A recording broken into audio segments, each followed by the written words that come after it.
ಈ ಇನ್ವರ್ಟರ್ ಬ್ಯಾಟರಿನ ಇವತ್ತು ಹಸ್ತಾಂತರಿಸ್ತಾ ಇದ್ದೇವೆ. ಬಹುಶಃ ನಾವು ಈ ಹಿಂದೆ ಸರ್ಕಾರಿ ಪ್ರೌಢಶಾಲೆ ಕಾವಡಿಗೆ ಹಲವು ಕೊಡುಗೆಗಳನ್ನು ಕೊಟ್ಟಿದ್ದೇವೆ.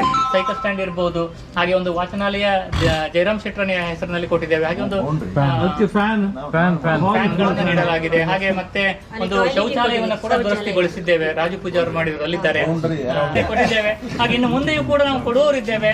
ಖಂಡಿತವಾಗಿಯೂ ನಮಗೆ ಉದ್ದೇಶ, ನಮ್ಮ ರೋಟರಿಯ ಮುಖ್ಯ ಉದ್ದೇಶ ಆರೋಗ್ಯ ಮತ್ತು ಶಾಲೆಗೆ ಹೆಚ್ಚಿನ ಆದ್ಯತೆಯನ್ನು ಕೊಡುವಂತಹದ್ದು, ಬಹುಶಃ ಆದ್ಯತೆಯನ್ನು ಕೊಡುವಂತಹದ್ದು. ಆರೋಗ್ಯ ಬಗ್ಗೆ ಹೆಚ್ಚು ಗಮನ ಕೊಡಬೇಕು. ಜೊತೆಗೆ ಶಿಕ್ಷಣ ಆ ದಿನ ಸಮಾಜಕ್ಕೆ ನೀಡುವಂತಹ ಕಾರ್ಯಕ್ರಮ ಅದಾಗಿರ್ತದೆ. ಈ ನಿಟ್ಟಿನಲ್ಲಿ ಇವತ್ತು ನಾವು ಶ್ರೀ ವಿದೇಶ ವಿದ್ಯಾಮಾನ್ಯ ಆಂಗ್ಲ ಮಾಧ್ಯಮ ಶಾಲೆಗೆ ಬಂದಿದ್ದೇವೆ. ಬಹುಶಃ ಶ್ರೀ ವಿದೇಶ ವಿದ್ಯಾಮಾನ್ಯ ಶಾಲೆಗೂ ನಮಗೂ ಬಾರ್ಕೂರ್ ರೋಟರಿಗೂ ಅವಿನಾಭಾವ ಸಂಬಂಧ ಇದೆ ಅಂತ ನಾನು ತಿಳ್ಕೊಂಡಿದ್ದೇನೆ.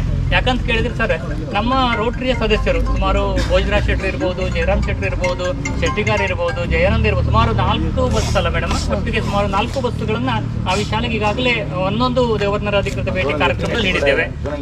ಹೇಳ್ತೇವೆ ಅಷ್ಟೇ. 4 ಬಸ್ಸುಗಳನ್ನು ಈಗಾಗಲೇ ಕೊಟ್ಟಿದ್ದೇವೆ. ಹಲವಾರು ರೋಟರಿ ಮುಖೇನವಾಗಿ ಈ ಶಾಲೆಗೆ ಹಲವಾರು ಕೊಡುಗೆಗಳನ್ನು ನಾವು ರೋಟರಿ ಮುಖಾಂತರ ಕೊಟ್ಟಿದ್ದೇವೆ.